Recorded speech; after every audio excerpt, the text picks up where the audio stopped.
Fala aí, galera do YouTube, professor Roberto Stabile, mais uma vez com vocês, com a nossa preparação para o Enem, aquelas dicas de questões, de como analisar o texto base. Sim, a nossa série continua, tá? E não vai parar tão cedo, porque a gente vai falar de texto base, vamos falar de enunciado, né, de comando de questão e depois as alternativas. E aí, o nosso terceiro capítulo disso. Nós colocamos um vídeo ontem, foi um vídeo bem legal, você que não pegou, vai lá, tá? A gente está colocando aqui uma playlist especial para o Enem 2021 e depois, claro que você vai ter muita coisa legal mesmo, com aulas. A gente tem muitas aulas aqui, mas vamos colocar mais aulas com dicas especiais para o Enem. Então aproveita para ficar até o final do vídeo, dar aquela moral pra gente, aproveita para se inscrever no canal também, ativar o sininho, dá lá o joinha pra gente. Olha só que interessante que nós temos. A gente começa com a nossa capa, né? Sempre a preparação, a série O que eu preciso saber para ir bem no Enem 2021. Nós colocamos também na última aula nossa ideia de texto base. A gente já colocou aqui também para você. Então eu já coloquei aqui como elemento fundamental. Vou sair um pouquinho aqui da margem. O que é o texto base, né? O que é importante para você pensar sobre o texto base numa forma geral. Consequentemente, você vai ver que o texto base ele tem algumas prerrogativas, a gente já colocou isso tanto na primeira quanto na segunda aula. Primeira coisa, a situação problema, não é mais aquele negócio assim, de acordo com a agricultura brasileira, é correto afirmar, não existe mais isso. Ou é certo, ou 1, 2 e 3 é verdadeiro e falso. Esquece, galera. Você vai ter uma imagem, você vai ter textos, você vai ter um infográfico, você vai ter muita coisa para que você consiga interpretar o texto e matar a questão. A dica de hoje vem com dois textos, o texto 1 e o texto 2. Eu já digo logo o seguinte, quando você tem dois textos, ou você tem imagens, comparação de imagens, essa questão sai do nível fácil e vai para o nível médio para o difícil. Médio e difícil. Mas, Roberto, ela poderia até ser uma habilidade fácil. A gente tem aqui tudo sobre habilidade também. Mas ela vai para uma habilidade, ela continua na mesma habilidade, mas vai para um nível um pouco mais difícil, porque eu estou comparando dois textos. E a comparação sempre é mais complexa. E vocês vão ver o seguinte, o que a gente tenta sempre colocar numa prova como essa é ser equilibrado, não nem para um lado, nem para o outro. Atenção para isso. Olha só esse texto, galera. Olha só esse texto, como é importante a gente analisar isso. E aí, consequentemente, eu vou colocar aqui, vou aparecer aqui melhor para vocês, tá vendo? Olha só o que é importante. Primeiro, que um texto que fala sobre agricultura. Ou seja, é uma habilidade que é muito importante, tá, galera? Muito importante mesmo. Tá? Principalmente por quê? Porque é uma habilidade que lida com produção. E produção você tem indústria, você tem urbanização, você tem processo, transformação do espaço. Ou seja, muito importante. Como eu falei, dois textos. Essa questão é uma questão de 2012. Roberto, é comum cair dois textos? Ainda é. Mas é uma questão que já vai para um nível um pouco maior. Essa questão é uma questão fala sobre propriedades agrícolas e não entra em nenhum momento colocando nem para um lado, nem para o outro. E vocês vão ver que eu marquei de amarelo as fontes para mostrar isso um pouquinho. Olha só o texto 1. A nossa luta é pela democratização da propriedade de terra, cada vez mais concentrada em nosso país. Cerca de 1% de todos os proprietários controlam 46% das terras. Faremos pressão por meio de ocupação de latifúndios improdutivos e grandes propriedades, que não cumprem a sua função social, como determina a Constituição de 1988. Também ocupamos as fazendas, que têm origem na grilagem de terras públicas. O MST está aqui, vou marcar aqui para vocês, o MST. Beleza, entendi, Roberto? Entendi pra caramba. Posso falar o seguinte para você. Esse texto do MST, beleza. Então, será que a prova já tendenciou para isso? Esquece. Olha só o texto 2. O pequeno proprietário rural é igual ao pequeno proprietário de loja. Quanto menor o negócio, mais difícil de manter. Pois tem que ser produtivo e os encargos são difíceis de arcar.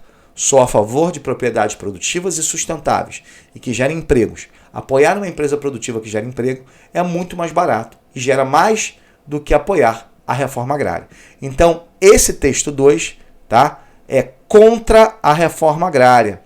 Né? O MST é a favor e esse texto é contra. E é isso que eu entendi. Você entendeu isso também?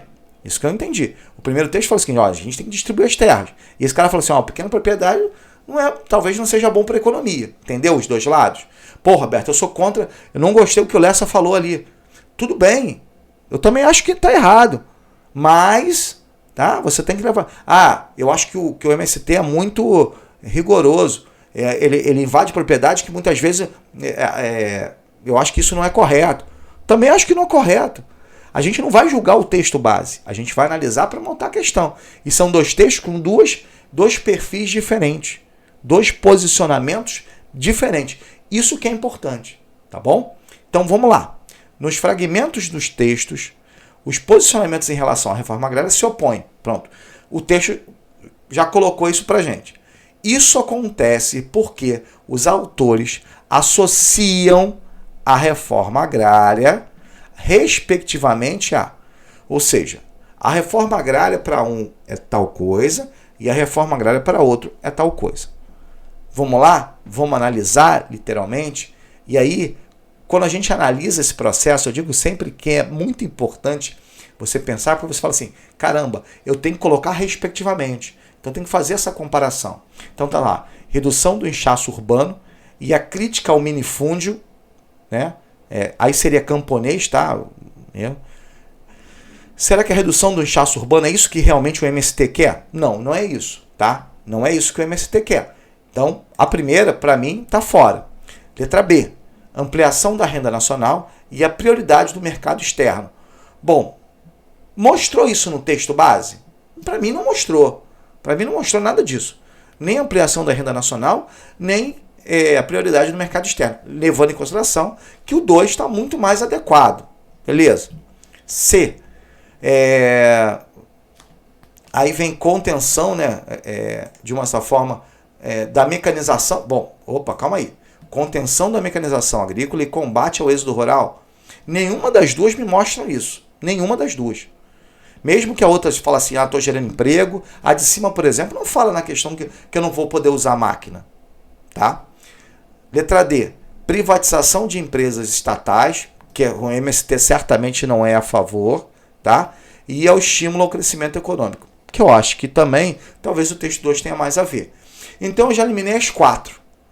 Porque a gente, já, analisando mesmo item por item, eu consigo entender aqui que na letra E, correção de distorções históricas devido ao latifúndio, à concentração de terras lá do período de Portugal, de colonização. E prejuízo ao agronegócio, como ele colocou ali, que o pequeno proprietário é ruim, para mim, seriam as opções mais adequadas para isso. E aí, nesse contexto, para mim, no meu ver, a resposta correta é a letra E, já marcamos aqui.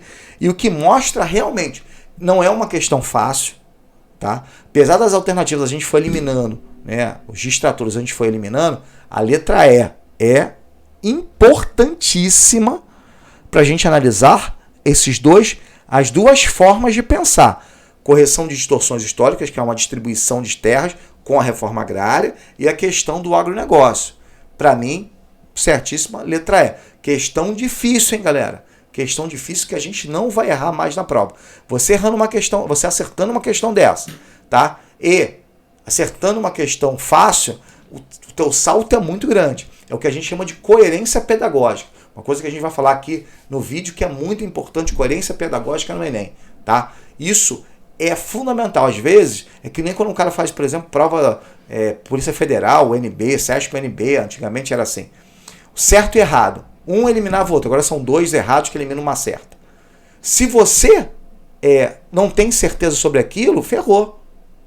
Claro que no Enem você deixa em branco. No Enem você não pode deixar em branco. Então a fácil, você tem que procurar a fácil. Mas isso a gente vai falar com mais calma em outro vídeo, com muito mais tranquilidade. Aproveitando para vocês deixarem logo o like aí desse vídeo. Aproveitar para dar essa moral, se inscrever no canal. Porque certamente aqui você vai ser muito bem preparado. Nenhum outro canal vai falar isso que eu falo para vocês. Galera, um grande abraço. Até o nosso próximo vídeo.